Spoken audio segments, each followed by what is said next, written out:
அனைவருக்கும் வணக்கம். வாழ்க வளமுடன். இன்ஃபர்மேட்டிவ் தாட்ஸ் தமிழ் தினம் ஒரு சிந்தனையில் உணவே மருந்தில் இன்றைய காலகட்டத்தில் நம்ம மறந்து போன சத்துக்கள் நிறைந்த பல நோய்களுக்கும் மருந்தாகும் ஒரு அற்புதமான பழத்தை பற்றி தாங்க நம்ம தெரிஞ்சுக்க போகிறோம். அதுக்கு முன்னாடி என்னோடய வீடியோ சப்ஸ்கிரைப் பண்ணாமல் பார்த்தீங்கன்னா சப்ஸ்கிரைப் பண்ணிவிட்டு பாருங்கள். அப்போ தான் நான் போடுற வீடியோஸோட நோட்டிஃபிகேஷன்ஸ் உங்களுக்கு வரும். நிறைய இன்ஃபர்மேஷன்ஸ் நீங்கள் தெரிஞ்சுக்குவீங்க. என்னுடைய ப்ளேலிஸ்ட்டையும் மறக்காமல் பாருங்கள். வாங்க டாபிக்குள்ளார போகலாம். நம்ம வீட்டை சுற்றி நிறைய அபூர்வ மூலிகைகள்லாம் இருக்குங்க. அதோட அருமையெல்லாம் நமக்கு தெரியறதே இல்லை.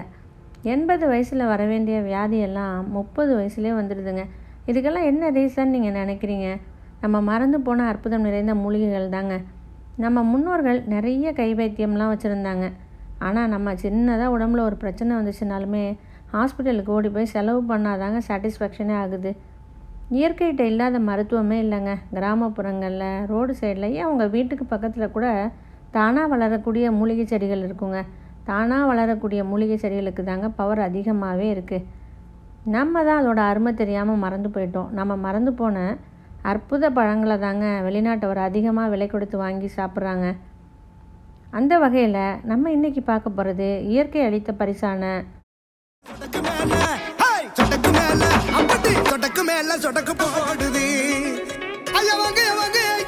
வாங்க சொடக்கு தக்காளியோட மருத்துவ குணங்களை பற்றி நம்ம தெரிஞ்சுக்கலாம். இதுக்கு பல பேர் இருக்குங்க. கட்லீப் கிரவுண்ட் செரி, கோல்டன் பெர்ரி, ஃபைசலிஸ் அப்படிங்கிறது சயின்டிஃபிக் நேம்ங்க. கேப் கூஸ்பெர்ரி, ஹிந்தியில் ராஸ்பெர்ரி அப்படின்னு சொல்லுவாங்க. தக்காளி எல்லாருக்கும் தெரியும். மணத்த தக்காளி கேள்விப்பட்டிருப்பீங்க. அது என்ன சொடக்கு தக்காளி? நகர்ப்புறங்களில் இருக்கிறவங்களுக்கு இதை பற்றி தெரியாதுங்க. கிராமப்புறங்களில் குழந்தைகள் இந்த தக்காளியை பறித்து நெத்தியில் அடித்து விளையாடுவாங்க. அப்போ சொடக்கு போடுற மாதிரி ஒரு சவுண்டு வரும். அதனால தான் இதை சொடக்கு தக்காளின்னு சொல்கிறாங்க. உங்களுக்கு சின்ன வயசில் இந்த மாதிரி விளையாண்ட அனுபவம் இருந்தால் மறக்காமல் கமெண்ட் பண்ணுங்கள். இதில் பல வகைகள் இருக்குங்க. பச்சை, மஞ்சள், ஆரஞ்சு கலரில் இது இருக்கும். இந்த சின்ன சொடக்கு தக்காளி பல நோய்களை தீர்க்குமா அப்படின்னா ஆமாங்க. இதில் இருக்கக்கூடிய ஊட்டச்சத்துக்கள் தாங்க காரணம். இதில் அப்படி என்ன ஊட்டச்சத்துக்கள் இருக்குது அப்படின்னு நம்ம தெரிஞ்சுக்கலாமா? Vitamin A, B1, B2, B6, vitamin C, இரும்புச்சத்து, பாஸ்பரஸ், பொட்டாசியம், புரோட்டீன், நிறைய ஆன்டி ஆக்சிடென்ட்ஸ் இருக்குங்க. எண்ணற்ற சத்துக்களை கொண்டதான் இந்த சொடக்கு தக்காளி. இந்த சின்ன சொடக்கு தக்காளி அப்படி என்ன பெருசாக மருத்துவ குணங்கள் இருக்குது அப்படின்னு பார்த்தோம்னா ஒரு பெரிய லிஸ்ட்டே போடலாங்க.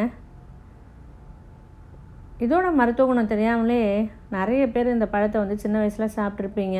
It also helps in treating neurodegenerative disorders. இதில் இருக்கக்கூடிய ஆன்டி ஆக்சிடென்ட்ஸ் அல்சைமர், டிமென்ஷியா போன்ற மூளை பாதிப்பு நோய்கள் ஏற்படாமல் இருக்க உதவுதுங்க. நரம்பு மண்டலத்தை ஆரோக்கியமாக வைக்க உதவுது.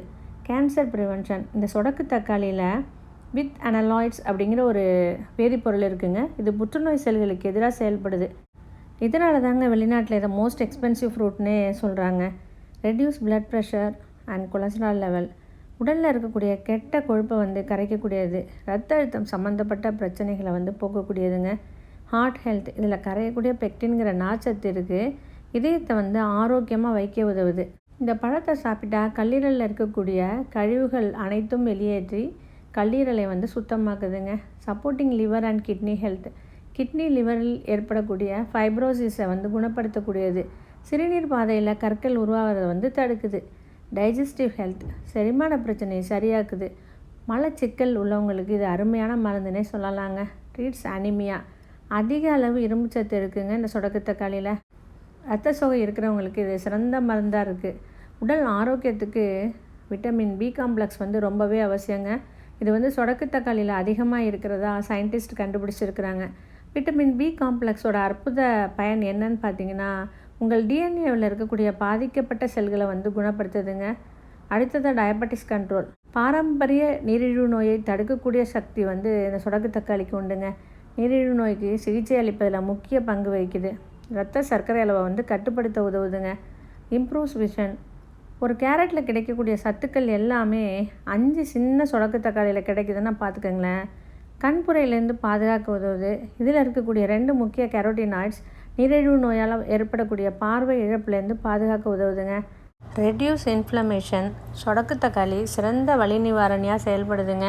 புண்களை குணப்படுத்தக்கூடியது. Phone health. சொடக்கு தக்காளியில் கால்சியம், பாஸ்பரஸ்னு எலும்பு வளர்ச்சிக்கு தேவையான சத்துக்கள் இருக்குது. போன் டென்சிட்டிக்கு ரொம்பவே நல்லதுங்க. குறிப்பாக பெண்களுக்கு ஏற்படக்கூடிய ஆஸ்டியோபோரோசிஸ், கீழ்வாதம், மூட்டு வலியை குறைக்க உதவுது. எல்லாத்தையும் சொல்லிவிட்டு முக்கியமான விஷயத்த சொல்லணும்னா எப்படிங்க?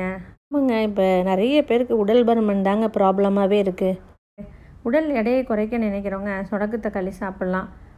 ஏன்னா அதில் விட்டமின் சி அதிகமாகவே இருக்குங்க. விட்டமின் சி நிறைந்த உணவுகள் உடல் எடையை குறைக்கும். அதே மாதிரி நார்ச்சத்து அதிகமாக இருக்குது. குறைந்த கேலரிஸ் கொண்டது தாங்க இந்த சொடக்கு தக்காளி. இவ்வளோ மருத்துவ நன்மைகளா? அப்போ நிறைய சாப்பிடலாமா அப்படின்னா, எந்த ஒரு உணவாக இருந்தாலும் அளவோடு தாங்க சாப்பிடணும். அளவுக்கு அதிகமானால் அமிர்தமும் நஞ்சுன்னு சொல்லுவாங்க. அதிகமாக சாப்பிட்றதை தவிர்த்துட்டு அளவோடு சாப்பிட்டு ஆரோக்கியமாக வாழ்வோம். இனிமேலாவது நம்ம மறந்து போன உணவுகளை மறக்காமல் வாங்கி சாப்பிடணுங்க. இன்றைக்கி நீங்கள் நிறைய இன்ஃபர்மேஷன் சொடக்கு தக்காளியை பற்றி தெரிஞ்சிருப்பீங்க. உங்களுக்கு இந்த வீடியோ பிடிச்சிருக்குன்னு நான் நம்புகிறேன். உங்களுக்கு இந்த வீடியோ பிடிச்சிருந்துச்சுன்னா லைக் பண்ணுங்கள், ஷேர் பண்ணுங்கள், கமெண்ட் பண்ணுங்கள், சப்ஸ்கிரைப் பண்ண மறந்துடாதீங்க. மறக்காமல் சர்ப்ரைஸ் பண்ணுங்கள். நன்றி, வணக்கம்.